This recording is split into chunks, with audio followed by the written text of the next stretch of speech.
الحمد لله رب العالمين والصلاة والسلام على أشرف المرسلين وعلى آله وأصحابه أجمعين وبعد. Nous sommes le 7e jour de Dhul Qi'dah 1434, c'est-à-dire le 13 septembre 2013. Nous reprenons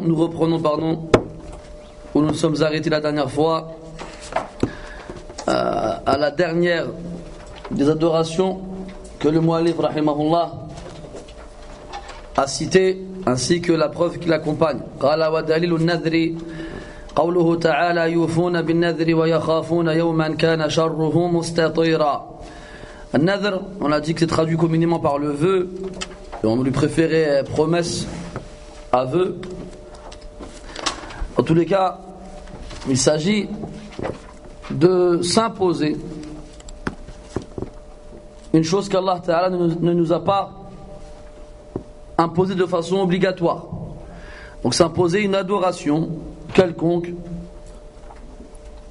Et Allah Ta'ala, il fait les éloges dans le Coran, dans le verset qu'on a cité, de ceux qui tiennent leur engagement, qui tiennent leurs promesses. Yufuna bin nadr, al-wafa'u bin nadr, c'est-à-dire tenir son engagement, sa promesse.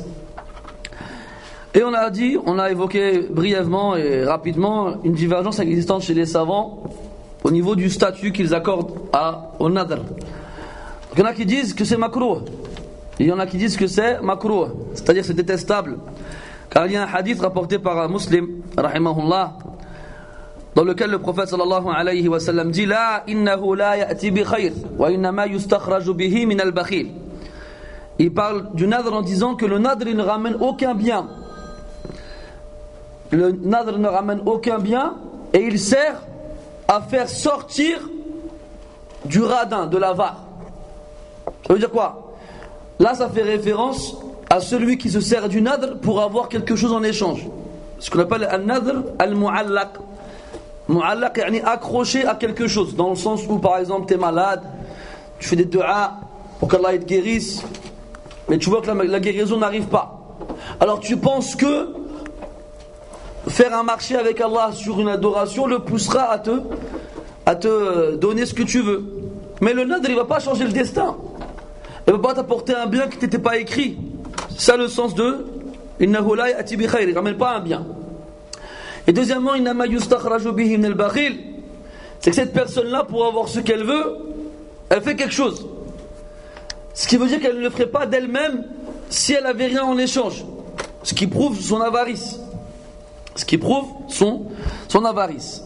Donc par rapport à cela, les savants voient que al-nadr c'est makrouh. Maintenant, est-ce qu'on peut dire d'une adoration qu'elle est makrouha, qu'elle est détestable? Là, on ne peut pas dire ça. Donc ceux qui voient que al-nadr est détestable ne classent pas al-nadr dans le rang des adorations. D'autres qui disent non, al-nadr à la base est une chose louable et lorsque elle n'est pas liée à la condition. Si moi je dis lillahi alayya an asuma yawman, à moi je promets à Allah de jeûner un jour sans donner une condition en échange, il n'y a rien de mal. D'ailleurs le prophète disait man nadara an yuti'a Allah falyuti'hu, celui qui a promis d'obéir à Allah qu'il lui obéisse. Et l'autre hadith, man nadara an ya'si Allah fala ya'sih, quant à celui qui a promis à Allah de lui désobéir, qu'il ne lui désobéit pas. Ala kulli hal, c'est à partir de là que les savants ont divergé en fonction des textes qui accompagnent an-nadr. Ceux qui te disent que ce n'est pas une adoration et qu'elle est détestable à la base, explique le verset en disant qu'Allah il fait les compliments de ceux qui tiennent leur engagement, qui tiennent leurs paroles, leurs promesses, et pas de ceux qui font le nadr. Et que le hadith précédemment cité dans Sahih Muslim prouve qu'il n'y a pas de bien dans le nadr. Innahu la ya'ti bi khayrin wa innama yustakhraju bihi min al-bakhil. Il n'amène pas le bien et il fait sortir de l'avare, ce qu'il n'aurait pas sorti sans quelque chose en échange. Les autres savants disent si c'est une adoration. D'ailleurs la preuve quand on regarde le contexte dans le livre, le mu'allif il nous fait le listing d'une série d'adorations. Dua, Raja, Al-Khawf, tawakkul ila akhirih, tout cela sont des adorations. Et que le mu'allif il met à la fin de cette liste-là un nadr, prouve que lui il voit que ça fait partie des adorations. Pourquoi est-ce qu'il mettrait un nadr dans cette liste-là s'il ne voyait pas que c'était une adoration? Ala kulli hal, quoi qu'il en soit, le prophète sallallahu alayhi wa sallam ne le faisait pas. Et les grands sahaba radiyallahu anhum ne le faisaient pas non plus. Et c'est une des questions ambiguës dans laquelle il est assez difficile de sortir avec un avis clair. Est-ce qu'on va dire que ce n'est pas une adoration et qu'elle est détestable? Ou bien est-ce qu'on va dire que lorsqu'elle n'est pas conditionnée, c'est une adoration, mais si elle est conditionnée, c'est détestable? C'est comme ça qu'on fait la part des choses. Ala kulli hal, dans tous les cas, le croyant il se doit d'avoir une confiance en Allah subhanahu wa ta'ala et de se rappeler que lorsqu'il l'invoque, Allah il lui répond et qu'Allah il n'a pas besoin qu'il fasse plus pour lui accélérer la réponse. Donc lorsqu'on est conscient de cela et qu'on a besoin d'Allah ta'ala, qu'on lui montre notre besoin à travers l'invocation, nous n'avons donc plus besoin de faire un nadru. Ça c'était la dernière catégorie, enfin du moins le dernier type d'adoration que le mu'allif rahimahullah a cité dans le premier asl, qui est ma'rifatul abdi rabbahu. Et ce sont à travers ces adorations-là, parce qu'il faut comprendre la place de ces adorations-là dans ce chapitre, dans ce passage. Al-aslul awwal, de connaître son Seigneur. Et le mu'allif il insiste beaucoup sur al-ibada, l'adoration. Et la plupart des adorations qui sont citées sont des adorations qalbiyya, qu'on fait avec le cœur. Ce qui indique que le lien et le rapport que le serviteur a avec son Seigneur est plus solide à travers le tawhid qu'il va manifester dans ces adorations-là en particulier. Dans ces adorations-là en particulier avec son cœur. Comme il disait Ibn al-Qayyim rahimahullah, فالقلب بيت الرب جل جلاله حبا وإخلاصا مع الإحسان إن ألحان الغنى حب الكتاب وحب ألحان الغنى في قلب عبد ليس يجتمعان. Dans un chapitre où il fait référence à la musique, Ibn al-Qayyim rahimahullah, il nous dit que le cœur est la demeure du Seigneur subhanahu wa ta'ala, la demeure de la foi si vous voulez. Comment cela se manifeste-t-il? Il dit hubban, avec l'amour, wa ikhlasan, la pureté de l'intention, wa al-ihsan, et la bienfaisance. Après il dit que l'amour du kitab, du Coran, de la parole d'Allah, et l'amour de la musique, des chants, dans le cœur d'une personne ne se réunissent pas. Ils ne se réunissent pas. Et donc, quand quelqu'un il a vidé son cœur d'autre qu'Allah subhanahu wa ta'ala, à un point où toutes ces adorations qui ont été citées ne sont vouées qu'à Allah, le dua, pardon, vous vous souvenez, la vocation, la peur, l'espérance, la crainte, le tawakkul ila akhirih, lorsque ton cœur il s'est voué entièrement à Allah azza wa jalla dans toutes ces adorations là et dans les autres, forcément ton cœur, comme dans le hadith, c'est le général de l'armée qui est ton corps. Inna fil qalbi mudra, inna fil jasadi mudra, dans le corps il y a un morceau de chair. Idha salahat salaha al-jasadu kulluhu wa idha fasadat fasada al-jasadu kulluhu ala wa hiya al-qalb. Il y a dans le corps un morceau de chair. Lorsque celui-ci est bon, tout le corps il est bon, et lorsque celui-ci est mauvais, tout le corps il est mauvais. Et il s'agit du cœur. Donc lorsque ton cœur il est complètement vide d'autre qu'Allah subhanahu wa ta'ala, que dans ces adorations tu ne vises qu'Allah azza wa jal, tu espères en Allah, tu demandes en Allah, tu as besoin de quelqu'un, tu demandes en Allah l'aide, le secours, le refuge, comme on l'a vu, la crainte, l'espérance, la peur et autres, tout cela, quand ton cœur il est vide, c'est qu'il a vraiment connu son Seigneur. C'est qu'il a vraiment connu son Seigneur. Donc n'allez pas vous dire que le mu'allif rahimahullah, l'auteur, il est venu citer ces adorations là comme ça sans aucun but. Non, ça va ensemble, ça fait partie du premier fondement. On passe au second. قال رحمه الله الأصل الثاني معرفة دين الإسلام بالأدلة. Deuxième fondement, le fait de connaître la religion de l'islam avec les preuves. Donc deuxième des trois fondements qu'il est obligatoire à chacun de connaître. le fait de connaître l'islam. Et l'islam, c'est cette religion avec laquelle Allah tabaraka wa ta'ala a envoyé tous les messagers, depuis Nuh jusqu'à Muhammad sallallahu alayhi wa sallam. Et lorsqu'on lit le Coran, on trouve de nombreux versets où les prophètes expriment leur islam, comme dans le verset où Nuh dit alayhi salam wa umirtu an akuna minal muslimin, et on m'a ordonné de faire partie des soumis, des muslimines. Et Ibrahim et Yaqub, ils ont dit إذ قال له ربه أسلم قال أسلمت لرب العالمين ووصى بها إبراهيم بنيه ويعقوب يا بني إن الله اصطفى لكم الدين فلا تموتن إلا وأنتم مسلمون. Ibrahim et son fils Yaqub, son petit-fils pardon Yaqub, ont dit, après qu'Allah leur ait ordonné de se soumettre, nous nous soumettons au Seigneur des mondes. Et lorsque Ibrahim était sur le point de mourir, ainsi que son petit-fils Yaqub, ils ont dit à leur progéniture, à leur descendance, Allah a choisi pour vous comme religion l'islam. Ne mourrez pas sans être soumis. Donc l'islam, dans son sens général, est la religion de tous les prophètes et de tous les croyants. Les Hawariyoun, qui sont les apôtres qui ont accompagné Isa alayhi salam, ont dit à Isa Rabbana amanna bima anzalta wattaba'na ar-rasula faktubna. Non, c'est pas celui-là. Wa shahad bi anna muslimun. Témoigne que nous sommes soumis. Témoigne que nous sommes soumis. Muslimoun.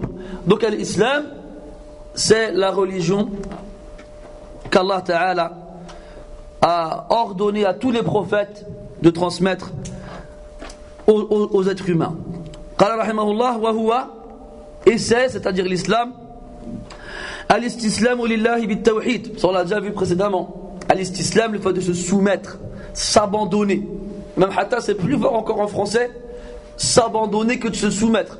Parce que si on regarde la petite nuance en arabe, istaslama, ça veut dire abandonner. Comme il y a un qital, il y a une bataille, wa a'tarafa ahadul fariqayni bi dha'fihi amam al-akhar, et qu'une des deux parties a reconnu sa faiblesse devant l'autre, tastaslim, elle abandonne. Et s'abandonner à Allah Azza wa Jal, même en français, c'est encore plus profond que se soumettre. Parce que dans la soumission en français, il y a une connotation de j'ai essayé, j'ai pas pu. Alors je me suis soumis. Je ne sais pas si vous me suivez. Alors que dans l'abandon, khalas, moi j'ai même pas essayé, c'est bon, laisse tomber. C'est comme, je sais pas, je dis n'importe quoi. Moi, quelqu'un, il vient dans la rue, il est à peu près du même gabarit que moi, 1m90. C'est vrai, on peut rigoler. Après, je vais me gabarit que moi, je ne parle pas du poids, je parle que de la taille, parce que sinon on va rigoler plus encore que ça. Et il veut me voler ou bien me prendre quelque chose. Je vais le regarder, je fais vas-y, je peux me défendre contre lui. Et on va y aller. Mais je vais voir, il est plus fort que moi. À la fin, je fais laisse tomber, je me soumets. Prends, tiens mon argent. Après qu'il ait pris ce qu'il voulait prendre, je reprends mon chemin et un bonhomme 4 mètres carré. Je demande à ton truc ou bien je cherche même pas à me défendre. Là je m'abandonne. Tiens, t'as gagné. Je sais pas si vous voyez à peu près le genre. Donc ici à l'istislam lillah bit-tawhid, c'est se soumettre complètement, s'abandonner totalement envers Allah Ta'ala bit-tawhid, par l'unicité. Dans quoi? Dans l'ibad, dans l'adoration, dans tout ce que seul Allah Ta'ala mérite. Alors je lui comment dirais-je, je l'accomplis. C'est al-ibada. Wal-inqiyadu lahu bit-ta'a. On avait expliqué al-inqiyad. Quelqu'un s'en souvient? Rabah?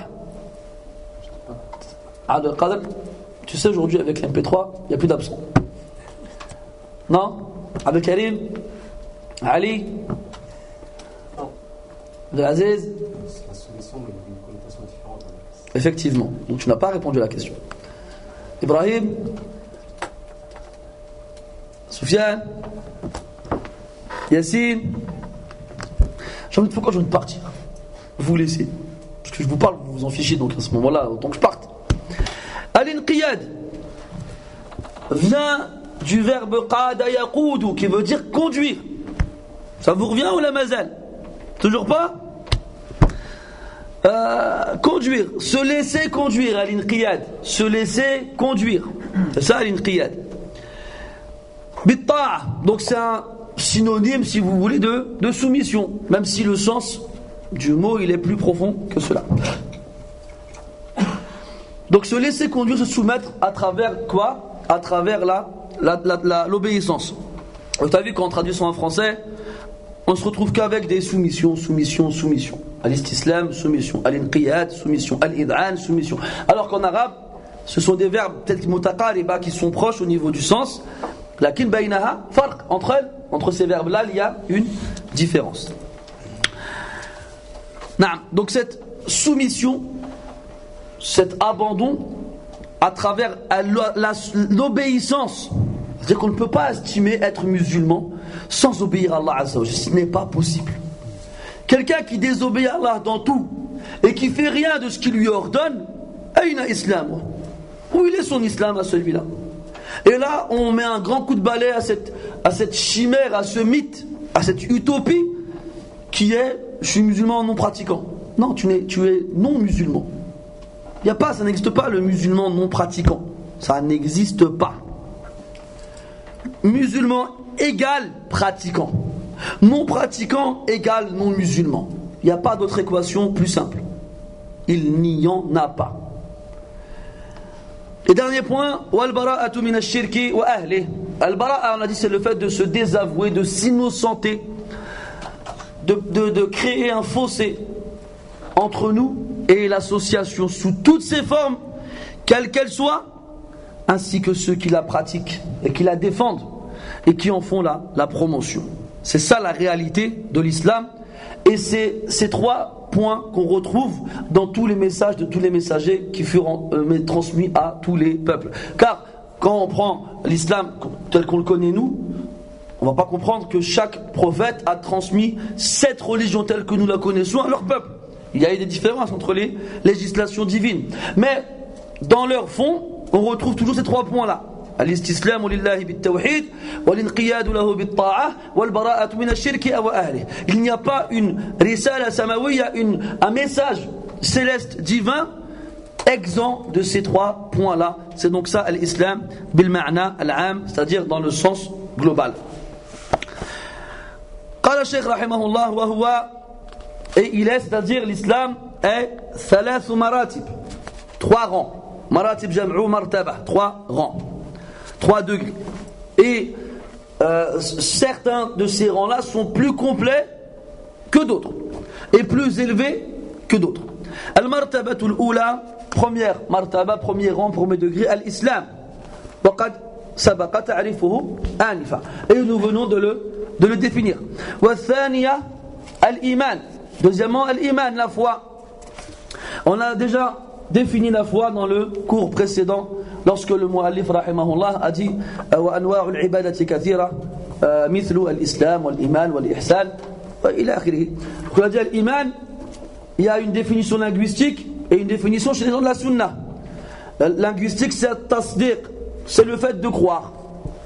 Et on a dit que même dans cette définition linguistique, il y avait fiha qusur, il y a dans cela un manque. Car si on disait que la foi consiste seulement à croire, dans ces cas-là, Abu Talib c'est un croyant. Ce qui n'était pas le cas. Parce qu'il croyait son neveu, le prophète alayhi salatu wassalam, mais il ne s'est pas, soumis à ses ordres. Alors, Cheikh Al-Uthaymin rahimahullah, il rajoutait au tasdiq, au fait de croire, c'est une croyance qui implique obligatoirement deux choses. Croire, accepter toutes les informations qui proviennent de cette personne-là et se soumettre à toutes les lois qui émanent de lui. Ça, c'est pour la définition linguistique. Quant à la définition terminologique dans la croyance des gens de la sunna, c'est une conviction qui s'installe dans le cœur, une parole prononcée par la langue et des actes accomplis par les membres. Cette foi-là augmente avec l'obéissance et baisse avec la désobéissance. Qawlun bil lisan, amalun bil arkan, wa i'tiqadun bil janan, yazidu bil ta'ati wa yanqusu bil isyan. Donc pas besoin d'en dire plus, on a déjà dit ce qu'il fallait à ce niveau-là. Et la troisième, c'est l'ihsan. Wa thalitha wal ihsan. L'ihsan, on l'avait traduit par la bienfaisance, alors que la définition donnée par le prophète sallallahu alayhi wa sallam est meilleure, sans aucun doute. An ta'bud Allah ka'annaka tarahu fa in lam takun tarahu fa innahu yarak. Que tu adores Allah comme si tu le voyais, et si tu ne le vois pas, alors certes, lui il te voit. On avait expliqué ça dans le cours précédent. C'était ar-raghba war-rahba. D'accord? Adorer Allah avec engouement, motivation, ou adorer Allah Ta'ala avec crainte et peur. Et ces trois points-là sont déduits du hadith de Jibril alayhi salam qu'on verra incessamment sous peu. Et tout à l'heure on a dit que certains de ces degrés, de ces rangs sont supérieurs à d'autres, car l'iman il est supérieur à l'islam et l'ihsan il est supérieur à l'iman et à l'islam. قال الشيخ رحمه الله وكل مرتبة لها أركان. Et chacun de ces rangs a des piliers sur lesquels il repose. Et lorsqu'on fait référence aux piliers, ça signifie que ce rang-là, sans ces piliers-là, n'a aucune valeur. Un islam sans piliers n'est pas un islam. Un iman sans piliers n'est pas un iman. C'est comme aujourd'hui, tu vois, aujourd'hui quand tu dis aux gens que quelqu'un qui se dit musulman mais qui n'applique pas les piliers de l'islam, c'est pas un musulman, ils sont choqués. Oh, tu vas fort quand même là. Moi si je te dis, quelqu'un, il dit il a la foi, il est croyant, et tu connais les piliers de la foi, il y en a 6. Il te dit moi je crois en Allah, aux anges, aux livres, aux prophètes, mais je crois pas au jour dernier. Et je crois à la prédestinée. Hésiteras-tu à dire que c'est un croyant ou que ce n'est pas un croyant? Tu n'hésiteras pas. Car tu sais que renier un de ces piliers annule tous les autres. On est d'accord ou pas? Faut me le dire, c'est pas d'accord. On est d'accord. Pourquoi ça gêne quand tu dis à quelqu'un, après c'est vrai que les piliers sont différents. Il y a deux cas. Soit quelqu'un qui délaisse l'accomplissement de tous les piliers, là-dessus il n'y a pas d'ishkel, c'est pas un musulman, il n'y a pas de problème là-dessus. Ça il faut que vous vous décomplexiez à ce niveau-là. Quelqu'un qui n'applique pas les piliers de l'islam n'est pas un musulman. Ça il faut le comprendre. Quand je vois vos têtes, j'ai l'impression vous avez pris une aspirine et vous l'avez avalé de travers sans en mettre de l'eau dedans. Ala kulli hal, eh bien, d'un point de vue général. Après il y a celui qui va appliquer un pilier et en délaisser d'autres. S'il fait la prière, il délaisse le reste, lui reste musulman. Naqisul iman, avec la foi réduite. Quant à celui qui délaisse la prière et fait le reste, on regarde comment est son délaissement. Si c'est un délaissement absolu, yani ma yusalli qat, il fait pas la prière du tout. Tu dis mata kanat akhira sajdatik, quand est-ce qu'était ta dernière prosternation? Tu te dis je me suis jamais prosterné. On connaît des gens, moi j'en connais, des Maghrébins, des Marocains, des Algériens, des Tunisiens, des fois des Maliens et l'Akhiri. Tu te dis, tu as déjà fait la prière? J'ai jamais fait la prière. Jamais. Et tu vis pas au fin fond je sais pas moi, du Guatemala, ou bien t'es pas sur le Kilimandjaro, ou bien sur l'Everest. T'es dans un pays où la science est à portée de main. Et autour de toi, il y a des musulmans, et il y a des mosquées. Et les sha'aïr, c'est-à-dire les symboles principaux de l'islam, ils sont visibles. Quand c'est le ramadan, tout le monde est au courant. Après, ils le disent sur BFM, qu'est-ce que tu veux? Quand c'est les Eid, ils te le disent. Presque ils te disent, Mbrouk, les Eid, ils le disent. Dis non, moi je fais pas la prière, non. Je fais rien, non. Donc on n'est plus dans ce contexte où on serait dans un endroit lointain, où les gens n'ont pas les moyens d'apprendre. Amma wahad, il est au milieu des musulmans. Et il voit l'islam avec ses yeux. Mais il s'en fiche. Comment il peut être? Ibn Taymiyyah rahimahullah, il dit, toute personne qui pendant des années, écoute-la bien celle-là, pendant des années il n'a pas posé son front par terre, c'est qu'il ne veut pas poser son front par terre. Il ne veut pas. Et il n'y a pas de doute que ce n'est pas un musulman celui-là. Il ne veut pas. Il n'y a pas de doute que ce n'est pas un musulman celui-là. Quant à celui qui, par paresse, fainéantise, négligence, insouciance, ne prie pas un certain temps, il ne faut pas non plus abuser, un certain temps, et il la reprend lorsque, comme on dit au bled d'Arbo Ahmarlé, il s'est réveillé, et ouais, à ce moment-là, lui on ne peut pas dire c'est un kafir. Il reste encore en lui un peu d'islam, aussi peu soit-il. Mais vous savez, cette da'wa de il n'y a pas de kuffar, tant qu'on dit la ilaha illallah, elle est voulue. Elle est voulue. Hein, c'est depuis comment t'as dit? Colonialisme. Merci Soufiane.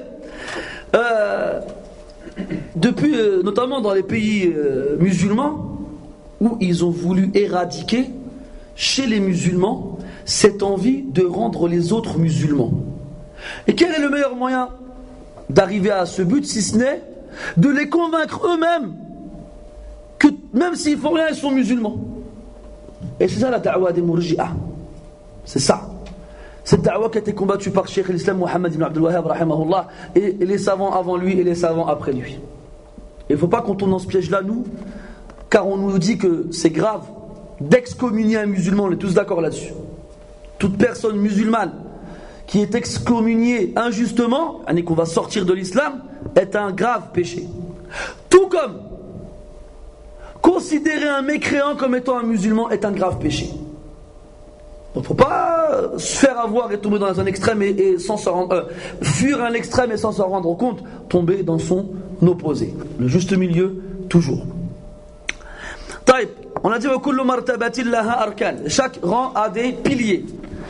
قال رحمه الله فأركان الإسلام 5 شهادة أن لا إله إلا الله وأن محمدا رسول الله وإقامة الصلاة وإيتاء الزكاة وصوم رمضان وحج بيت الله الحرام.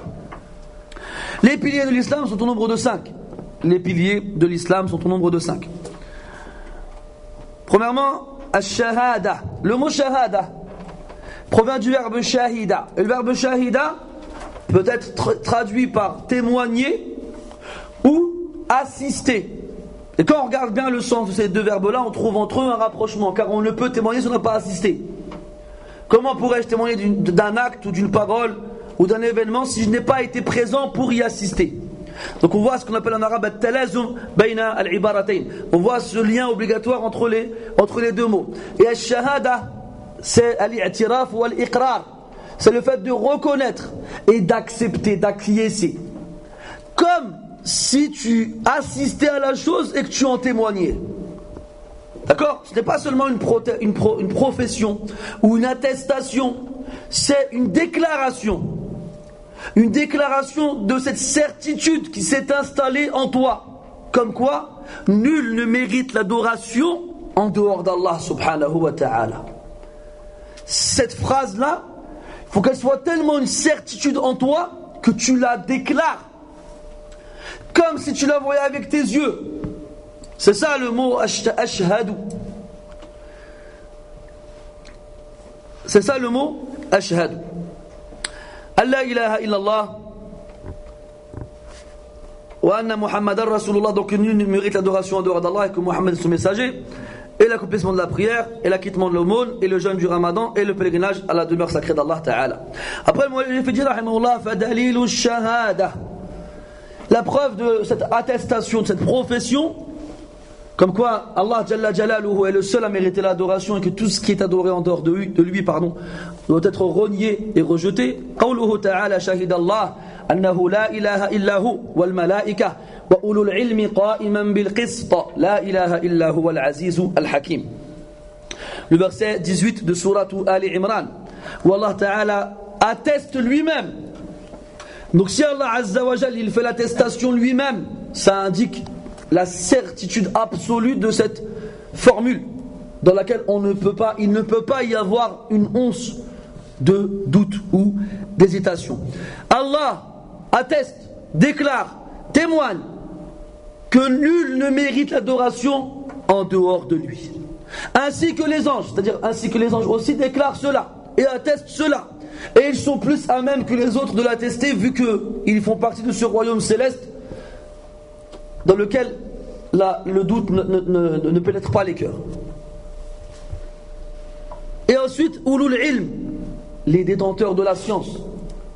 Si dans le royaume céleste, les créatures le plus à même de témoigner sont les anges, car ils l'ont vu avec leurs yeux, cette certitude-là, eh bien dans le royaume terrestre, les créatures qui sont le plus à même de témoigner sont les savants.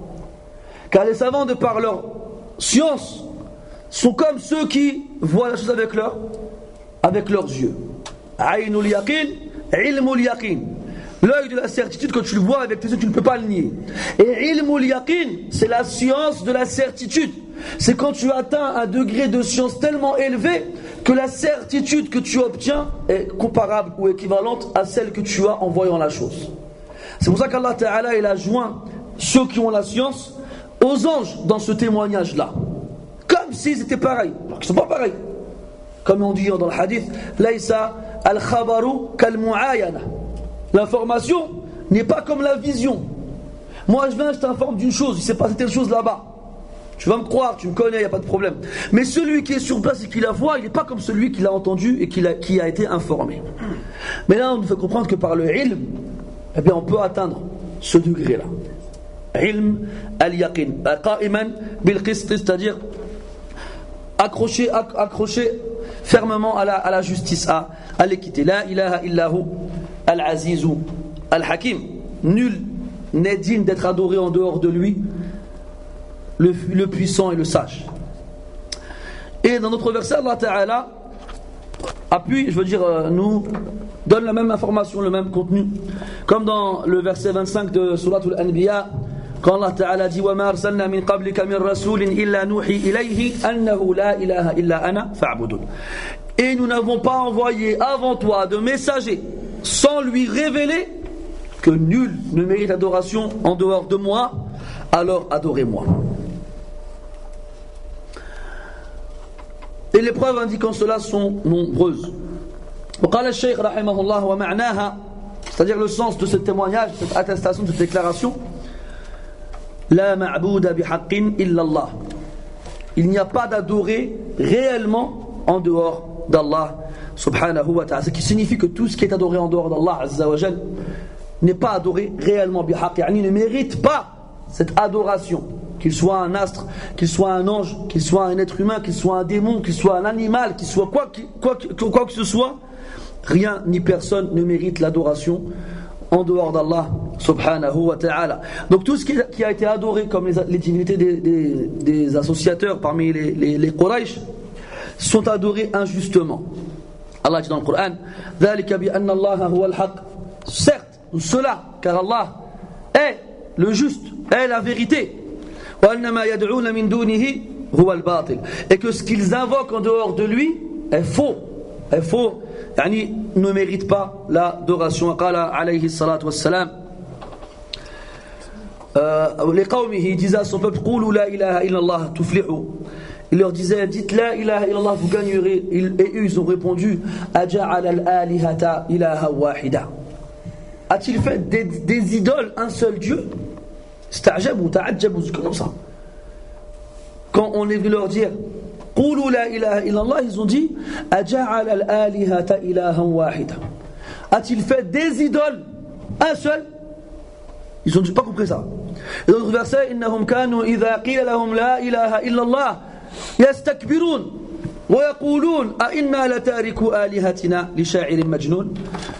Lorsqu'on leur disait la ilaha illallah, ils s'enorgueillissaient et disaient, allons-nous de laisser nos dieux pour un poète fou? En parlant du prophète sallallahu alayhi wa sallam.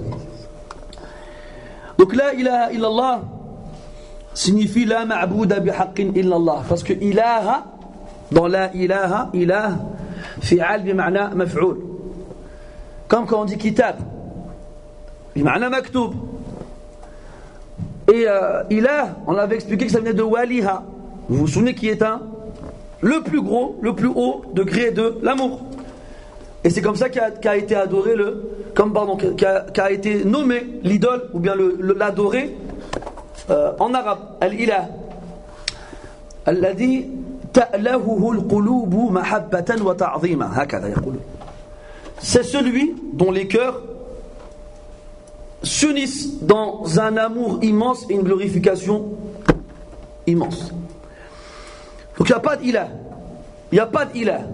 La ilah, parce que la ilaha illallah, comme le muallif dit rahimahullah, repose sur deux piliers, une négation et une affirmation. La ilaha illallah, La ilaha nafiyan jami'a ma yu'badu min dunillah.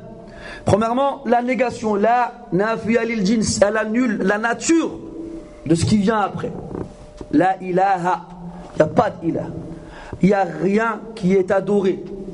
Mais si on dit la ilaha dans le sens où seulement il n'y a rien qui est adoré, quelqu'un il pourrait venir nous dire, mais si, mais regarde autour de toi, lui il adore une statue, lui il adore Foulan, lui il adore Allan, qu'est-ce que tu dis? C'est pour ça qu'il est important de rajouter ce détail qui fait la différence, qui est bihaq, réellement, justement. C'est-à-dire qu'il n'y a personne d'adoré justement. Tout ce qui est adoré ici n'est pas adoré justement, car ils n'ont rien fait pour mériter l'adoration.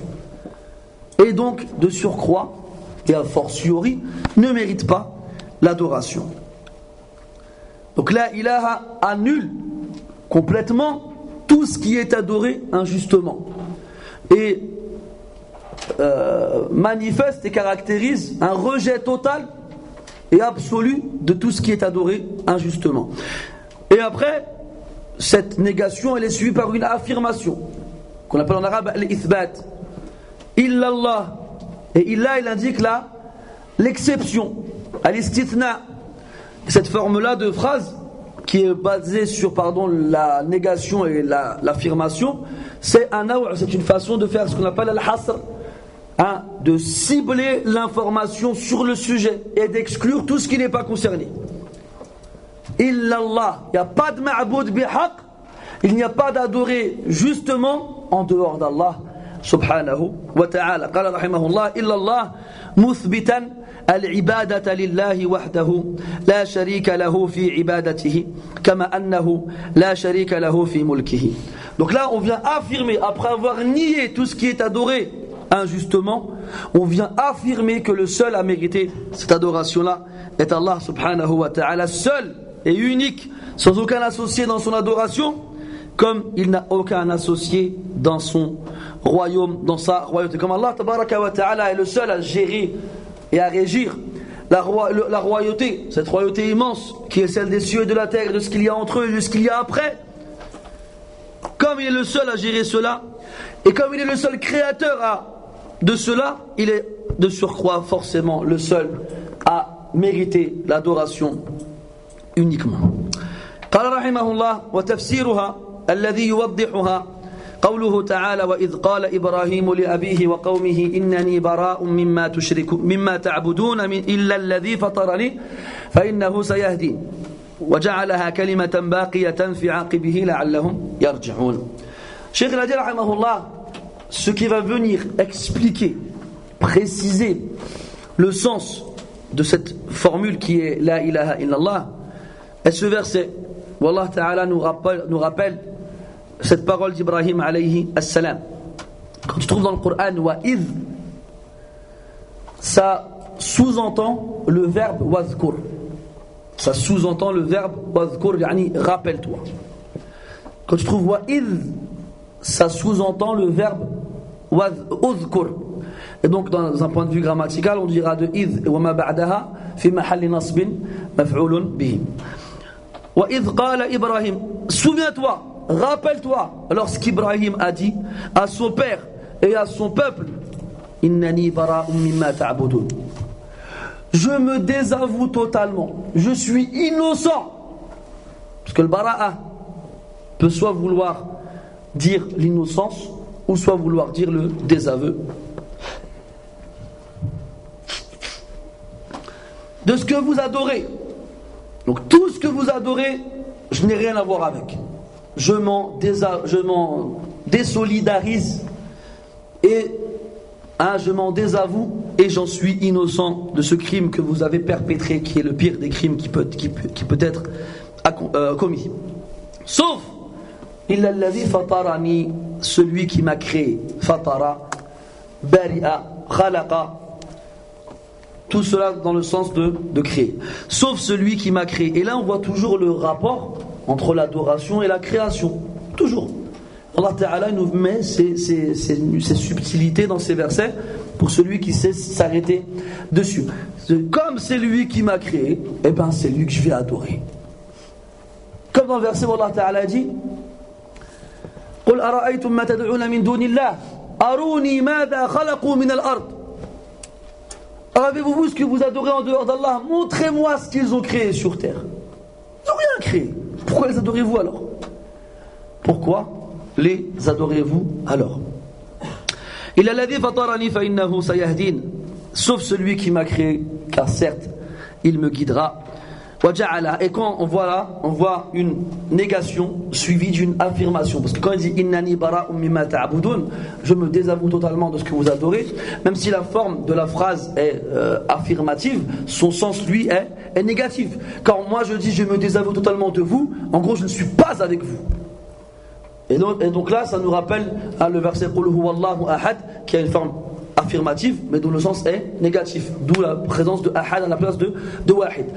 Donc dans beaucoup de cas en arabe, on peut exprimer une phrase soit de façon affirmative pour viser le négatif, quant à l'inverse, c'est-à-dire de prendre une forme négative pour viser l'affirmatif, c'est possible, mais c'est très très rare. Après Allah dit وَجَعَلَهَا كَلِمَةً بَاقِيَةً فِي عَقِبِهِ. Il en a fait de cette parole-là إِنَّنِي بَرَاءٌ مِّمَّا تَعْبُدُونَ إِلَّا الَّذِي فَطَرَنِي. Il en a fait une parole qui a subsisté, باقية, elle est restée, elle a demeuré. في ماذا؟ في عَقِبِهِ. عَقِبِهِ, ça vient de al-uqbu, et c'est tout ce qui vient après. C'est tout ce qui vient après. Tout ce qui vient après. Dans le hadith, وَيْلٌ لِلْأَعْقَابِ مِنَ النَّارِ. وَيْلٌ لِلْأَعْقَابِ مِنَ النَّارِ. Et al-a'qab, ce sont les talons. Ce sont les talons, on les a appelés ainsi car ils sont, entre guillemets, après le pied, derrière le pied. Ala kulli hal, Allah Ta'ala a fait subsister cette parole dans la descendance d'Ibrahim. Qui on trouve dans la descendance d'Ibrahim alayhi salam? De nombreux prophètes. Ismaïl, Ishaq, Yaqub, Banu Israël, Yusuf, il a fait. Et qui on trouve dans la descendance de Ismaïl? Muhammad sallallahu alayhi wa sallam, qui est le dernier des messagers qui a donné son haqq à cette parole et qui l'a transmis à sa communauté, qui eux sont les derniers sur terre à la mettre en pratique. D'où le sens de وَجَعَلَهَا كَلِمَةً بَاقِيَةً فِي عَقِبِهِ. Il en a fait une parole qui a subsisté, qui a demeuré, qui est restée فِي عَقِبِهِ dans ses descendants. Et ce sens-là, on le retrouve dans d'autres versets du Coran encore. Comme Ibrahim, toujours lorsqu'il dit فَإِنَّهُمْ عَدُوٌّ لِّي إِلَّا رَبَّ الْعَالَمِينَ. Lorsqu'il s'adresse à son peuple et à son père toujours, et qu'il met en cause leur adoration à ces idoles, il dit فَإِنَّهُمْ عَدُوٌّ لِّي. Toutes ces idoles que vous adorez en dehors d'Allah sont mes ennemis. Sauf إِلَّا رَبَّ الْعَالَمِينَ, le Seigneur de l'univers. Et Allah dit dans le Coran قَدْ كَانَتْ لَكُمْ فِي إِبْرَاهِيمَ أُسْوَةٌ حَسَنَةٌ فِي إِبْرَاهِيمَ وَالَّذِينَ معه إذ قالوا لقومهم إنا براء منكم ومما تعبدون من دون الله. Il y a certes un exemple, un bon exemple en Ibrahim et ceux qui étaient avec lui pour vous. Lorsqu'ils dirent à leur peuple, nous nous désavouons totalement de vous et de ce que vous adorez en dehors d'Allah subhanahu wa ta'ala. Donc quand tu dis la ilaha illallah, tu te désavoues totalement de tout ce qui est adoré en dehors d'Allah azza wa jal et de tous ceux qui adorent autre qu'Allah azza wa jal. Et en même temps tu affirmes qu'Allah est le seul à mériter l'adoration et tu affirmes ton alliance envers ceux qui disent et qui proclament la même chose. Aussi, ce qui vient expliquer, mettre en évidence cette shahada, cette déclaration, comme قال المؤلف رحمه الله وقوله يعني ومما يفسرها, ce qui vient expliquer aussi l'autre verset où Allah Ta'ala dit قل يا أهل الكتاب. Ô vous, les gens du livre. On avait vu que les appels qu'Allah adresse dans le Coran sont de différents types. Parmi eux, il y a Ahl al-Kitab. Ô vous, les gens du livre, ce qui implique les juifs et les chrétiens, ceux qui ont reçu un livre précédemment. Ya Ahl al-Kitab, ô vous, les juifs et les chrétiens. Ta'alaw. Accourir, approchez, venez. Ila kalimatin sawa'im baynana wa baynakum. Venez vers une parole qui est identique entre nous et vous. Ce qui signifie que cette parole-là ne leur est pas étrangère, elle leur est familière. Car on leur a ordonné dans leur livre de s'y accrocher. Mais ils ont refusé et ont attribué l'adoration à autre qu'Allah subhanahu wa ta'ala. Quelle est cette parole-là? Allah na'buda illa Allah. Que nous n'adorions qu'Allah. Et ça revient à dire la ilaha illallah. La na'budu, nous n'adorons rien, illallah, si ce n'est Allah, azza wa jalla. Wa la nushrika bihi shay'a. Et nous ne lui associons rien.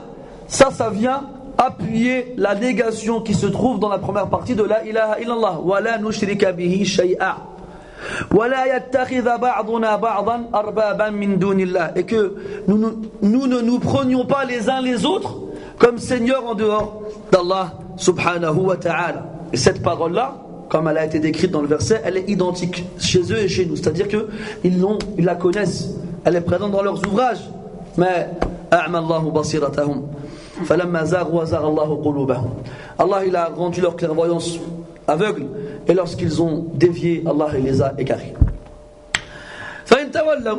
Si par contre vous vous détournez, vous refusez de vous mettre en accord avec nous sur cette parole, au moins, faqulu shahadu bi anna muslimun. Alors, attestez, reconnaissez que nous sommes soumis à cette parole et que nous n'avons pas voulu la changer comme vous l'avez fait auparavant. Dans ce verset, il y a encore une affirmation de la ilaha illallah subhanahu wa ta'ala. Qala Shaykh rahimahullah wa dalilu shahadati anna Muhammadan Rasulullah. قوله تعالى لقد جاءكم رسول من أنفسكم عزيز عليه ما عنتم حريص عليكم بالمؤمنين رؤوف رحيم. On passe à la seconde partie de cette attestation qui est de reconnaître et de proclamer et d'attester que Muhammad sallallahu alayhi wa sallam est le messager d'Allah subhanahu wa ta'ala. Et la preuve de cette attestation, le verset où Allah Ta'ala dit laqad. Quand tu vois laqad dans le Coran, il y a un qasam mahdouf. Il y a un serment qui est sous-entendu. Quand tu vois laqad, allam hadihi tusamma mawti'atun lil qasam. Elle prépare le serment. C'est comme si on disait wallahi qad ja'akum. Ça a la même valeur chez l'arabe ou l'arabisant que tu lui dises laqad ou bien qad. Wallahi qad, en jurant. Ce qui indique la force de la parole citée, vu qu'elle sous-entend un serment. Vous est venu un messager. Donc ici Allah tabaraka wa ta'ala nous rappelle ses bienfaits immenses et grandioses sur nous, de nous avoir envoyé le prophète Muhammad sallallahu alayhi wa sallam. Et cet homme-là n'est pas quelqu'un qui nous est étranger. Donc ici Allah s'adresse aux Arabes, aux Quraysh en particulier. Il nous dit laqad ja'akum rasulun min anfusikum. Un messager qui vient de chez vous. Si on leur avait ramené un étranger, ils ont dit tu ne connais pas, donc tu viens nous parler toi. Si on leur avait ramené quelqu'un de chez eux mais qui n'a pas dhu nasab, comme on dit en arabe, qui n'a pas une lignée réputée et connue, ils auraient dit lasta bi akhyarina hatta yursilaka Allahu ilayna. Tu n'es pas le meilleur parmi nous jusqu'à ce qu'Allah t'envoie pour nous, à nous plutôt. Alors Allah il leur a envoyé un messager de parmi eux. Ils le connaissent. Et ils connaissent sa lignée. Ils connaissent son père, ils connaissent son grand-père, ils connaissent tous ses ancêtres. Et ils connaissent son rang élevé et cette noblesse qui est la sienne parmi eux. Ils ne peuvent donc pas le rejeter. Et ça c'est juste pour mettre en évidence sa provenance, son origine. Et que rien que de par son origine, ce n'est pas n'importe qui chez vous. Après Allah Ta'ala il décrit ce verset, il est azim. Ce verset il est comme tous les versets du Coran dans tous les cas. Mais à la kulli hal, quand tu lis sur la Tawbah et que tu vois, comment dirais-je, la dureté dans le discours adressé aux hypocrites, quand tu vois les menaces qu'Allah leur profère, quand tu vois la peur que les compagnons ressentaient jusqu'à ce qu'ils aient surnommé cette sourate-là al-Fadiha, le scandale, puisqu'elle dévoilait tout le monde. Ibn Abbas disait dans ce verset, dans cette sourate, Allah Ta'ala il ne cessait de dire wa minhum man. Et parmi eux il y en a qui font ça, et parmi eux il y en a qui font ça. Il disait on avait peur qu'Allah il révèle un verset qui parlait de nous. Ibn Abbas radiyallahu anhu. Et à la fin, le dernier verset, ce verset-là. Enfin l'avant-dernier verset. Laqad ja'akum rasulun min anfusikum. Comme si Allah il te rappelait que son but, ce n'est pas de vous faire peur, de vous menacer, de vous dévoiler, de vous scandaliser. Là, c'est pas ça. C'est pas pour ça qu'on vous envoie un messager. Si quelqu'un dit sur toi, bah tu vois, ça fait peur. Qu'est-ce que je dois dire moi alors? C'est comme si Allah Ta'ala il prend en compte ton état quand tu lis cette sourate là, si tu la lis vraiment comme il le faut, et qu'à la fin il te rassure, il te console, t'inquiète pas. Le prophète on l'a pas envoyé pour qu'il soit dur contre vous. Juste le premier verset qu'il y a dans la dernière page, Allah dit ya ayyuhal ladhina amanu qatilu alladhina yalunakum minal kuffar wal yajidu fikum ghilza. Combattez ceux qui sont autour de vous parmi les mécréants et qu'ils ressentent en vous de la sévérité, de la dureté. Pour les kuffars, c'est pas pour les croyants. Pour les croyants, c'est autre chose. On vous envoie un messager qui vient de vous, vous le connaissez. Attends, c'est pas fini. Khadi harisun alaykum. Harisun alaykum ou azizun alayhi ma anittum afwan. Ah, c'est azim ça. C'est-à-dire que ce qui vous est légiféré et dans quoi vous trouvez la difficulté, eh ben c'est dur pour lui de vous voir éprouver de la difficulté dans ce qui vous est légiféré. Qu'est-ce qu'il fait alors? Il demande à Allah Azza wa Jal de khafaf ala ummati, d'alléger pour sa communauté. Il nous a pas envoyé un tyran qui aime nous voir souffrir. Il nous a envoyé un homme miséricordieux, indulgent, qui souffre quand nous on souffre. Et alors il demande à Allah de nous alléger notre tâche. C'est comme dans le hadith, de nombreux hadiths commencent par Laoula ashuqu an ummati. Si ce n'était la crainte de faire du tort ou d'apporter de la difficulté à ma communauté, je leur aurais ordonné ça. Combien de hadiths commencent comme ça? Et l'un des meilleurs exemples, ce sont les nombreux allers-retours que le prophète a fait vers Allah Azza wa Jal pour qu'il diminue le nombre de prières. Et le tarawih qu'il a arrêté de peur qu'Allah le rende obligatoire. Et le pèlerinage, lorsqu'on lui a demandé est-ce que c'est tous les ans obligatoire, il n'a pas répondu. De peur à ce qu'Allah le rende obligatoire. Il ne voulait pas qu'on ressente de la difficulté dans la pratique. Il voulait qu'on ressente ça comme un plaisir, comme une libération, et non comme un fardeau et une abomination, comme wal'iyadu billah, c'est ressenti par beaucoup de gens qui se disent musulmans aujourd'hui. Azizun alayhi ma anittum. Comment est-ce que vous voulez que le prophète sallallahu alayhi wa sallam ne ressente pas, ne souffre pas à nous voir souffrir alors qu'il souffrait lorsque son peuple refusait de croire? Il souffrait. Allah dit dans le Coran Fala tadhhab nafsuka alayhim hasarat, que ton âme ne se consume pas à cause d'eux en regret. Il les appelait à Allah et il lui riait au nez et il l'insultait. Et lui, il était triste, pas parce qu'il se faisait insulter, lui, son âme, il avait donné pour sa mission. Il était triste parce que les gens refusaient de croire. Et lui, il voulait que les gens y croient. Allah disait Afa anta tukrihu an-nas hatta yakunu mu'minin.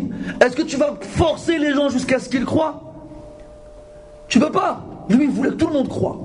Et Allah, par sa sagesse, il sait qui mérite la foi et qui ne la mérite pas. Fariqan hada wa fariqan haqqat alayhim ad-dalalah. Une partie il a guidé, une partie méritait l'égarement.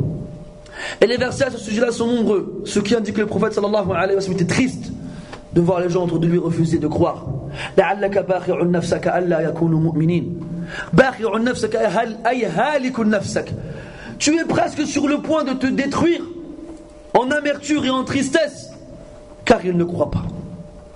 Donc tu crois qu'il va ressentir ça vis-à-vis des kuffars et il ne va pas ressentir plus encore vis-à-vis de ses frères, les croyants, ceux qui sont venus avec lui, qui l'ont accompagné dans les moments les plus difficiles, qui se sont sacrifiés corps et âme et bien pour qu'Allah Ta'ala il élève cette religion.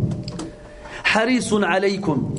Harisun alaykum, c'est-à-dire il est assidu, il est entre guillemets acharné envers vous, c'est-à-dire qu'il fait tout son possible pour que vous soyez bien, pour que vous soyez dans les meilleures conditions, pour que vous viviez le mieux possible ici-bas et dans l'au-delà. Harisun alaykum, c'est-à-dire il n'y a pas un bien possible sans qu'il nous invite à l'accomplir, comme dans le hadith Ma min khayrin illa wa dallana alayh. Il n'y a pas un bien possible sans que le prophète nous l'ait indiqué, parce qu'il veut le mieux pour eux. Et il n'y a pas un mal possible sans qu'il nous ait mis en garde contre lui. Et à la fin, bil mu'minin ra'ufun rahimun. Envers les croyants, compatissant et miséricordieux, compatissant, indulgent, miséricordieux, il a akhirih. Et là, toujours on a vu ensemble que lorsque les composants de la phrase sont inversés, ça indique comment dirais-je, ça cible l'information sur le sujet, ça exclut tout le reste. Ça veut dire que cette ra'fa, cette riqqa, cette douceur, cette tendresse, cette miséricorde, cet amour, cette indulgence, cette compassion, il ne les a qu'envers les croyants. Et pourtant, quand tu lis sa vie, tu vois le nombre de fois où il a été compatissant envers des non-musulmans, quand il a été, comment dirais-je, indulgent. On se dit subhanallah. Comme Allah dit dans le Coran, وَمَا أَرْسَلْنَاكَ إِلَّا مَاذَا رَحْمَةً لِلْعَالَمِينَ. Une miséricorde envers les gens. Quand ici, on nous dit qu'il est indulgent et compatissant et miséricordieux envers les croyants, c'est-à-dire seulement, il ne faut pas comprendre qu'il ne l'est pas envers les autres. Car sa sira, ses actions nous prouvent le contraire. Et le verset وَمَا أَرْسَلْنَاكَ إِلَّا رَحْمَةً لِلْعَالَمِينَ l'appuie. C'est pour tout le monde qu'il est rahma. Mais ça veut dire que si il doit être encore plus, ce sera envers les croyants seulement. Et que l'indulgence et la compassion qu'il aura envers les croyants, il n'aura pas la même envers ceux qui ne le sont pas. Et voilà, quand vous lisez la vie du prophète sallallahu alayhi wa sallam, vous vous imprégnez de toutes ces étapes, de tous ces événements. Premièrement, votre amour ne peut qu'augmenter envers cet homme-là. Ensuite, tous les versets du Coran qui parlent de lui, wallah, ils ne nous font pas le même effet. Ils ne nous font pas le même effet. Mais ça, c'est pour ceux qui s'intéressent à la vie de cet homme-là. Quant à ceux qui ne daignent même pas s'intéresser à sa vie, à lire son histoire, et qui prétendent tous les jours l'aimer plus que tout, shattana bayna al-iddi'a wal-haqiqa. Il y a une énorme distance, séparation entre la prétention et la réalité. ومعنى شهادة أن محمدا رسول الله صلى الله عليه وسلم, comme il dit Mu'allif rahimahullah, après nous avoir donné le sens de l'attestation que la ilaha illallah, maintenant il nous donne le sens de l'attestation que Muhammad est son messager. Quel est son sens? Qu'est-ce qu'elle regorge comme information? Qu'est-ce qui nous permettra de donner à ces mots une réalité et ne pas en faire seulement qu'une succession de mots qui donne un sens qui n'a aucune réalité dans notre vie de tous les jours? Il a dit rahimahullah, ta'atuhu fima amar, lui obéir dans tout ce qu'il nous a ordonné. Et ça, c'est de nombreuses fois indiqué dans le Coran. قال تعالى وأطيعوا الله وأطيعوا الرسول, obéissez à Allah et obéissez au messager. Allah dit dans le Coran, ما يطيع الله وما يطيع الرسول فقد أطاع الله, celui qui obéit au messager, il a certes obéi à Allah. إلى آخره. Deuxièmement, وتصديقه فيما أخبر, de croire en tout ce qu'il nous donne comme information, car le prophète sallallahu alayhi wa sallam est le plus véridique des gens. Avant même qu'il ne reçoive la révélation, il était connu auprès de son peuple comme étant Al-Amin. Et lorsqu'on demandait aux gens, est-ce que Mohammed, il a déjà menti avant? Il disait, Wallah, il n'a jamais menti. C'était ses ennemis. Comme disait le poète, وَالْحَقُّ مَا شَهِدَتْ بِهِ الْأَعْدَاءُ. La vérité, c'est ce que les ennemis reconnaissent. Les amis peuvent t'attribuer des choses qui ne sont pas réelles, c'est parce qu'ils sont tes amis. Mais quand l'ennemi le reconnaît, ça peut être que la vérité. وَالْحَقُّ مَا شَهِدَتْ بِهِ الْأَعْدَاءُ. C'est le plus véridique des gens. On doit donc le croire dans tout ce qu'il nous dit et ne pas avoir un seul doute dans l'information qui nous provient. Quand bien même elle peut nous paraître invraisemblable, eh bien non, le doute ne doit pas habiter ton cœur lorsque l'information vient du prophète sallallahu alayhi wa sallam. C'est pour ça qu'Abu Bakr radiyallahu anhu a eu cet énorme privilège d'être dénommé as-Siddiq, le véridique, car jamais il a éprouvé le moindre doute envers ce que le prophète lui a donné comme information alayhi as-salatu was-salam. Troisièmement, wajtinabu ma anhu naha wa zajar, et d'éviter, ijtanaba en arabe, ça vient du nom janbun. Al-janb, c'est le côté. Al-janb, c'est le côté. Comme قال تعالى الذين يذكرون الله قياما وقعودا وعلى junubihim, sur leur flanc, sur leur côté. Al-janb, c'est le côté. On appelle al-junub celui qui est en janaba ainsi, car il doit se mettre de côté par rapport au Coran et à la prière. Ici, ijtanaba, c'est se mettre de côté ce qu'on doit éviter et nous se mettre de l'autre côté. C'est ça le principe. Ijtinab, éviter, se mettre de côté, s'éloigner de tout ce qu'il a interdit et de tout ce qu'il a zajar, yani effrayé, tout ce qu'il a effrayé, voilà. وألا يعبد الله إلا بما شرع وألا يعبد الله نعم. De quoi? Zajar, ça veut dire effrayer. Tout ce que le prophète sallallahu alayhi wa sallam nous a donné comme information effrayante concernant l'action, on se doit de s'en éloigner, comme on s'éloigne de ce qu'il nous a interdit. Il est possible, et ça on le trouve beaucoup dans la sunna, que le prophète sallallahu alayhi wa sallam, au lieu d'employer une formulation dans laquelle on trouve une interdiction, un nahi, il se contente de nous parler de la chose de façon effrayante, sans nous dire de ne pas la faire. Mais cette façon d'agir a pour but de nous éloigner de cette chose-là. Si il nous effraie avec le châtiment ou bien la menace, sans nous dire ne le faites pas, on comprend qu'on ne doit pas le faire. Parce que si tu es intelligent et que tu ne veux pas subir cette menace-là ou être touché par ce qui te fait peur, tu t'éloignes de cette action-là. Et enfin, وَأَلَّا يُعْبَدَ اللَّهِ إِلَّا بِمَا شَرَعَ. Et de ne pas adorer Allah si ce n'est avec ce qu'il a légiféré. C'est-à-dire que on ne peut adorer Allah subhanahu wa ta'ala sans deux conditions essentielles. Premièrement, ikhlas an-niyya. C'est-à-dire que l'intention, lorsqu'on accomplit l'adoration, est exclusivement vouée à Allah subhanahu wa ta'ala. On ne veut personne d'autre qu'Allah ta'ala dans cette action. Et la seconde, ce qu'on appelle al-muwafaqa ou al-mutaba'a, la conformité, de suivre les traces du prophète sallallahu alayhi wa sallam dans la façon dont il a adoré Allah subhanahu wa ta'ala. C'est-à-dire que toute personne qui veut adorer Allah d'une façon dont le prophète n'a pas adoré Allah azza wa jalla, qu'il sache que son adoration sera rejetée et nulle et caduque et sans avenue. نعم. قال الشيخ رحمه الله ودليل الصلاة والزكاة وتفسير التوحيد قوله تعالى وما أمروا إلا ليعبدوا الله مخلصين له الدين حنفاء ويقيموا الصلاة ويؤتوا الزكاة وذلك دين القيمة. On passe aux autres piliers. As-salah wa zakah, la preuve de la prière comme étant un des piliers de l'islam, et de la zakah comme étant, c'est-à-dire l'aumône, un pilier de l'islam, et le sens du tawhid. Donc ces trois choses-là sont réunies dans la même preuve, qui est le verset que vous connaissez tous, le verset 5 de Suratul Bayyinah. Wa ma umiru, et on leur a ordonné que, quand tu vois ça dans le Coran, arrête-toi. Comme on dit en arabe, anikh matayak. Compare-toi à ce voyageur sur le dos de sa monture qui voit sur son chemin quelque chose qui attire son attention. Il s'arrête et pour ne pas que sa monture se sauve, il l'attache. Al-mataya, c'est la monture. Anikh matayak, arrête-toi.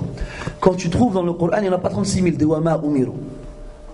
Arrête-toi et dis-toi, subhanallah, Allah ne nous a ordonné que de l'adorer en lui vouant un culte exclusif, et ils sont partis adorer autre que lui. C'était facile. Tu as créé, tu l'adores seul et uniquement, tu meurs ainsi, tu vas au paradis. Il t'a ordonné que ça. Mais les gens, ils ont refusé de s'y soumettre, et ils ont préféré adorer autre, qui ne méritaient pas l'adoration et qui n'ont rien fait pour. Tu te rends compte? On ne leur a ordonné que de faire ça. C'est comme dans le verset sur la Tawbah qui avait préparé que celui-ci, qui lui ressemble entre autres. Les Juifs ont dit Uzair est le fils d'Allah. Et les chrétiens ont dit le Messie est le fils d'Allah. Voici leurs paroles qu'ils disent avec leur bouche. Ils ne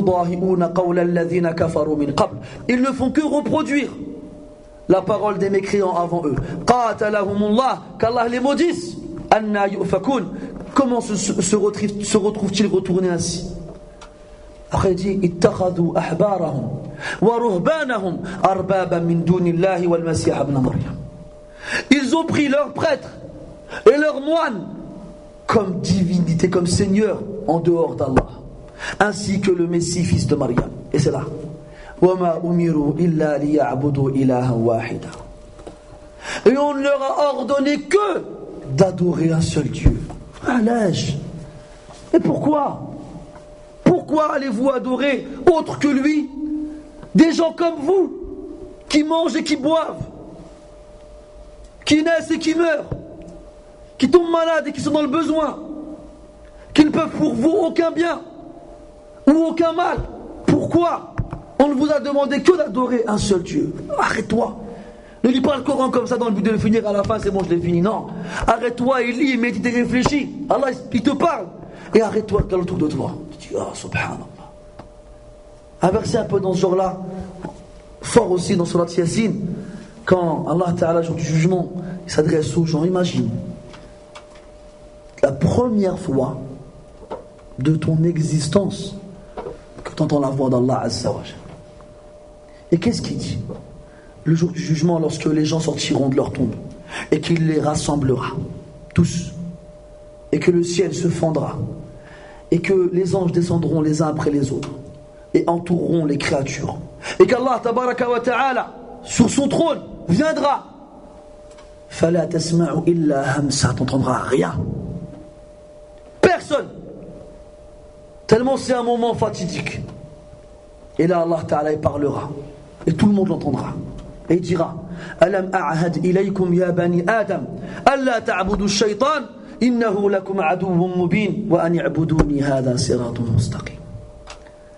N'ai-je pas pris votre engagement, ô fils d'Adam? Alam a'had ilaykum ya bani Adam, de ne pas adorer le shaytan, car il est certes pour vous un ennemi manifeste. Et juste avant de reprendre, dans Surat Al-Kahf, que tu as lu sans aucun doute aujourd'hui, vendredi, Allah dit dans le Coran, en parlant de Iblis, allez-vous le prendre, Iblis et sa descendance, comme alliés alors qu'ils sont votre ennemi, vos ennemis? C'est que Ibn Qayyim dit, il dit, regarde ce verset, c'est comme si Allah il faisait un reproche subtil que seuls les doués d'intelligence arrivent à capter. Tiens, Allah, il a banni Iblis parce qu'il a refusé de se prosterner devant votre père. Et à cause de ça, il vous a pris comme ennemi. Allah, c'est comme si il a pris Iblis comme ennemi car il a refusé de se prosterner devant votre père. Et comment vous, après, vous le prenez comme allié et vous me délaissez moi? Comment? Cette profondeur que les savants ils trouvent en lisant le Coran, elle est impressionnante. Revenons à Surat Yasin. N'ai-je pas pris votre engagement, au fils d'Adam, à ce que vous n'adoriez pas le shaitan, car il est certes pour vous l'ennemi manifeste, wa an i'buduni, et adorez-moi moi. Hada siratun mustaqim. C'est ça le chemin droit, il n'y en a pas d'autre. Wa ma umiru. Et on leur a ordonné que d'adorer Allah. C'est pas compliqué. Et c'est pas dur. Et c'est pas lourd. C'est pas un fardeau. Allah dit dans le Coran, Man amila salihan min dhakarin aw untha wa huwa mu'min falanuhyiyannahu hayatan tayyibah.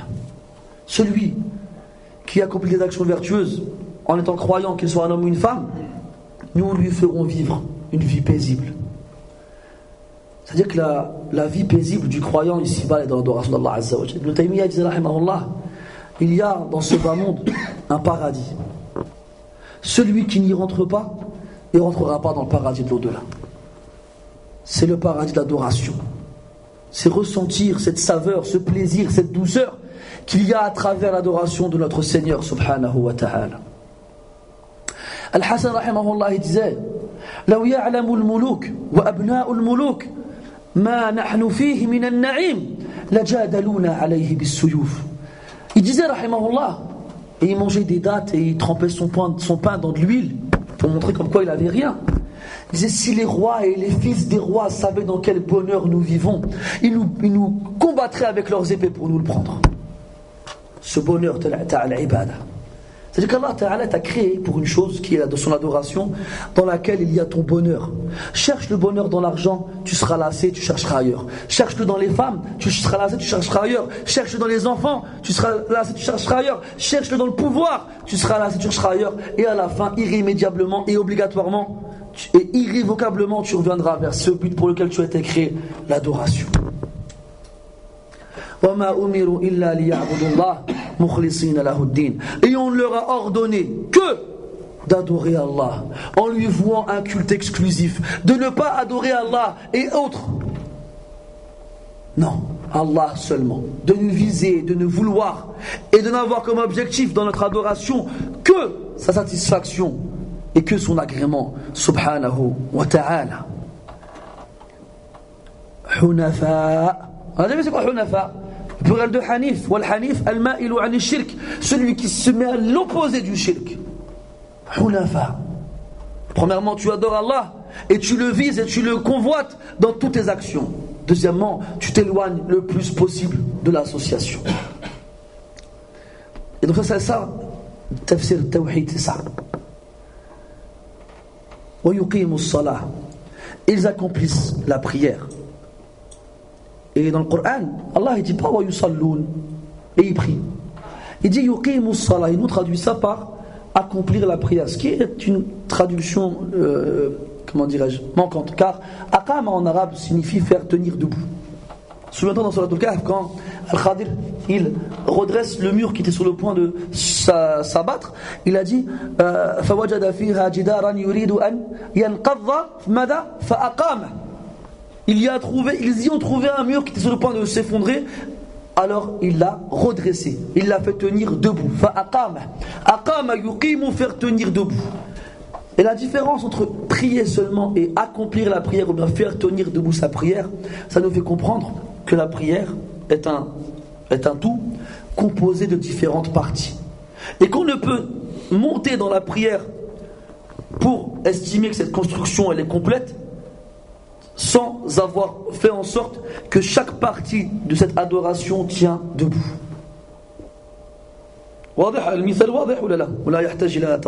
L'exemple il est clair.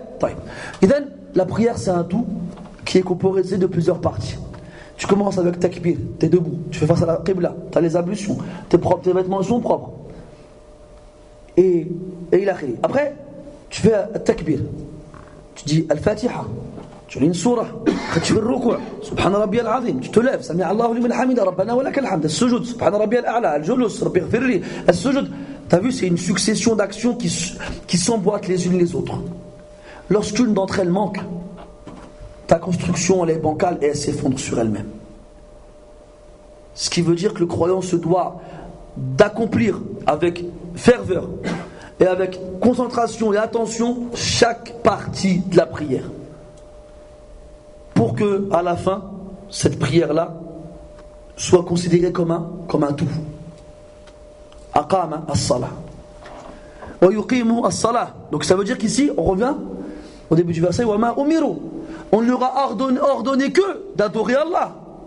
Quelqu'un pourrait dire, ya akhi, la prière, c'est une ibadah. Il aurait été suffisant de dire qu'on ne leur a ordonné que d'adorer, Allah. Et ça aurait englobé toutes les adorations qui rentrent dans cela. On répondra comme on a répondu déjà précédemment avec Alladina amanu wa amilu salihat wa surat al-asr, ou bien avec Jibril et Mikaïl. Si Allah Ta'ala les cite chacune toute seule alors qu'elles font partie de l'adoration, c'est pourquoi? Pour montrer leur importance, pour montrer la différence de degré dans la prière et dans l'aumône par rapport aux autres adorations. Wa yu'tu az-zakah, et il s'acquitte de l'aumône.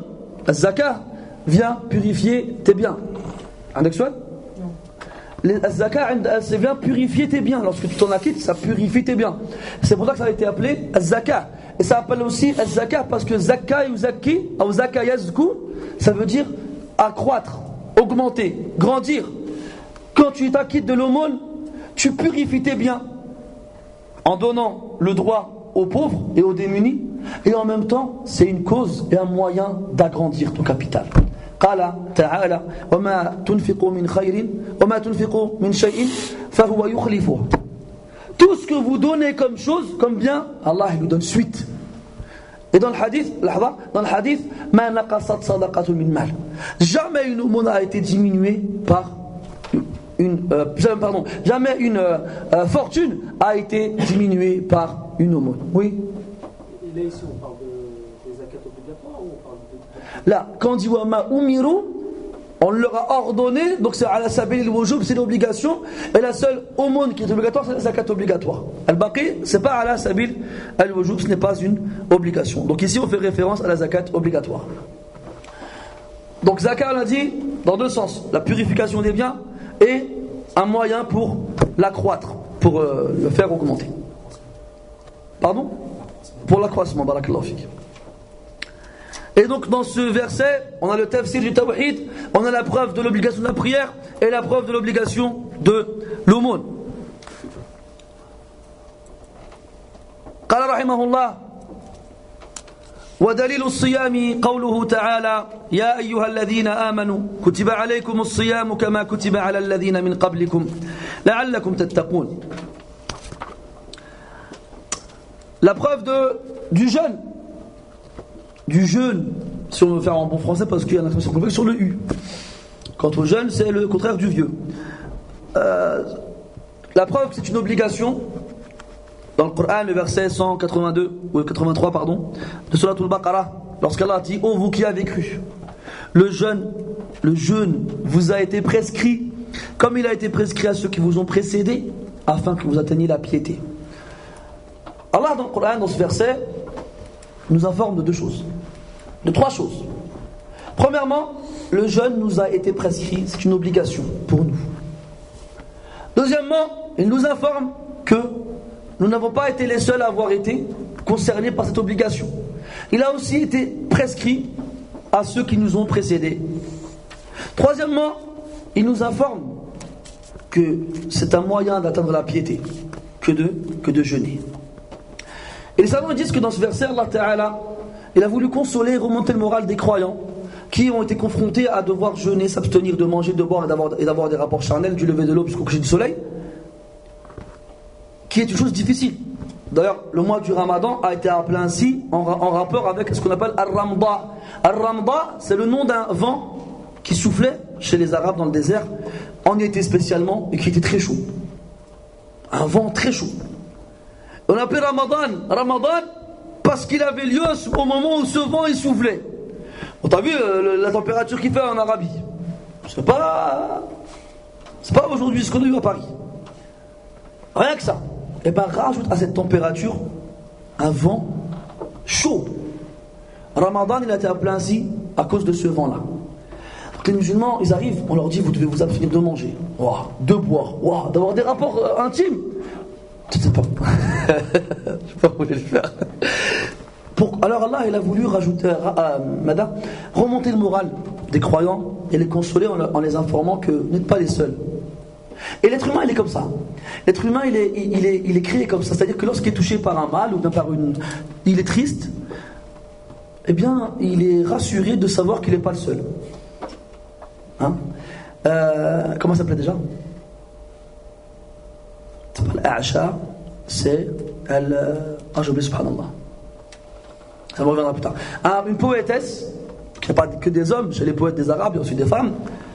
J'ai un doute, je crois que c'est l'A'asha, mais je ne suis pas sûr. Elle disait, dans un poème, à savoir que l'A'asha, elle a toute une histoire, elle avait un frère qui s'appelait Sakhr, qu'elle aimait énormément, son frère. Et elle a écrit des poèmes entiers où elle faisait ses éloges. Et ses compliments, où elle racontait ses exploits dans la guerre. Il est mort, en pleine bataille. Elle disait, ولولا كثرة الباكين حولي لقتلت نفسي ولا يبكون مثل أخي ولكنني أتسلى بالتأسي. Elle disait, si il n'y avait pas autant de gens autour de moi qui pleurent leurs frères, je me serais suicidé. Tellement la mort de son frère elle lui est insupportable. Mais qu'est-ce qui lui a permis de supporter cette tristesse? c'est de voir autour d'elle le nombre de personnes qui pleurent aussi leurs frères qui ont été tués. Après elle dit voilà yabkouna mithla akhi. Ils sont trop forts les hommes. Elle dit mais il pleure pas quelqu'un comme mon frère. Hey, d'accord, on pleure tous notre frère, d'accord, mais mon frère il n'est pas comme le vôtre, c'est pas pareil. Voilà yabkouna mithla akhi. Mais il ne pleure pas quelqu'un comme mon frère. Walakinni atasalla bit-ta'assi. Mais je cherche, je trouve ma consolation en faisant comme eux. Tu vois, leurs frères ils sont tués, ils sont tristes, ils pleurent, ils sur leurs larmes, ils passent à autre chose. Ben, je suis comme eux. Je suis pas la seule. Et ben l'être humain il est comme ça. L'être humain quand il voit qu'il n'est pas le seul touché par quelque chose qui lui déplaît, et ben ça le rassure. Ça lui remonte le moral, ça le console. C'est pour ça qu'ici Allah Ta'ala nous informe que ce mois-ci nous a été légiféré dans les 5 piliers de l'islam. وقال رحمه الله ودليل الحج قوله تعالى ولله على الناس حج البيت من استطاع إليه سبيلا ومن كفر فإن الله غني عن العالمين. Et il incombe aux gens pour Allah d'accomplir le pèlerinage à la demeure sacrée pour celui qui peut l'accomplir, pour celui qui peut s'y rendre. Quant à celui qui mécroit, alors certes Allah est à l'abri du besoin. Il n'a besoin de personne et de rien dans les mondes. 5e pilier qui consiste. Oui. C'est une adoration, donc pourquoi c'est une Nas? Alors je sais pas pourquoi, mais le sens. Ah, c'est une bonne question. J'y arrive. Donc dans ce verset Allah il nous informe qu'il est obligatoire pour les gens. Et le frère il va dire pourquoi ala nas. Quand Ibrahim alayhi salam a fini de construire, de bâtir la Kaaba, qu'est-ce qu'il a dit? Faj'al af'idatan minan nas tahwi ilayhim. Il demande à Allah de faire que le cœur de certains parmi les gens soit attiré par eux, par sa descendance à la Kaaba. Les ulama disent Ibn Abbas radiyallahu anhuma, si Ibn Ibrahim il avait dit Faj'al af'idatan nas, fait que le cœur des gens, et ben tout le monde sur terre se serait senti attiré par la Kaaba. Le croyant, il ressent en lui cette attirance. Quand il voit des images ou qu'on lui parle de la Kaaba, il ressent en lui une envie de s'y rendre, d'y aller. Même s'il est déjà parti, c'est intarissable, ça ne disparaît jamais. De vouloir aller, comme on dit en arabe, yaktahilu aynayh. Tu sais, il se met du noir dans les yeux, il s'embellit les yeux à regarder cette image dont on ne se lasse jamais. Et quand Ibrahim il a appelé, quand Allah a dit wa'adhin fi an-nas bil hajj, appelle, il a dit fi an-nas, appelle les gens au pèlerinage. Ya'tuka rijala, ils viendront à pied, wa ala kulli damirin, ou sur n'importe quelle monture, wa min kulli fajjin amiq, et ils viendront de n'importe quel chemin, de n'importe quel sentier. Tous les prophètes, ils ont fait le hajj, tous. Quand on dit nas, il faut comprendre le mot nas, qu'est-ce qu'il veut dire. C'est pas dans le Coran, le mot nas, il n'a pas le même sens tout le temps chaque fois qu'il est employé. Allah dit dans le Coran, dans Surah Al-Imran, alladhina qala lahumun nas, inna an-nas qad jama'u lakum fakhshawhum fazadahum imana. Ceux dont les gens ont dit, les gens se sont réunis contre vous. Est-ce que an-nas ici et an-nas là, dans le même verset, c'est le même sens? Là. Le premier an-nas, tu sais, vise qui? Il vise Abu Sufyan. Comme c'était le plus noble de Quraysh, c'est comme si lui c'était an-nas. C'est pareil. Et an-nas, l'autre c'est les gens, pareil. An-Nas. Il y avait un autre verset où An-Nas visait le prophète sallallahu alayhi wa sallam, mais je ne l'ai pas en tête actuellement. Ala kulli hal, il faut comprendre An-Nas, yani zubdatun nas, khiyarun nas, khawasun nas, les meilleurs, l'élite, la crème. Shkul wahad. Walillahi ala an-nas ay ala al-mu'minin. Hum an-nas, c'est eux les gens. Amma al-baqun fa hamajur ru'a. Ce sont des gens insignifiants comme de la poussière que tu écartes d'un geste de la main. Et tous ces piliers-là, qu'on vient de prouver avec le verset du Coran, sont réunis dans le verset de hadith d'Ibn Omar au prophète sallallahu alayhi wa sallam, l'islam ala khams. L'islam est bâti sur 5. Hadith que vous connaissez tous. ونكتفي بهذا القدر إن شاء الله تعالى وقد جاوزنا الحد المسموح وأعتذر لأننا اضطررنا أن نبدأ الدرس بعد الأوان فعلى كل حال موعدنا المقبل بإذن الله عز وجل ليلة الاثنين المقبل Hein, on s'excuse, on a dépassé l'heure impartie, mais on a dit que notre prochain rendez-vous est lundi. Hein, si les frères n'étaient pas encore arrivés lorsqu'on l'a dit, on s'est mis d'accord pour finir ce cours-là lundi, Inch'Allah, même si on était censé le finir aujourd'hui. Ceux qui ne peuvent pas venir, qui ne s'inquiètent pas, on enregistre le cours et ils pourront récupérer l'enregistrement auprès de la direction. Donc on va faire la prière. Si les sœurs ont des questions, qu'elles ne le fassent parvenir. Si les frères en ont, ils nous les poseront après la prière. Barakallahu fikum.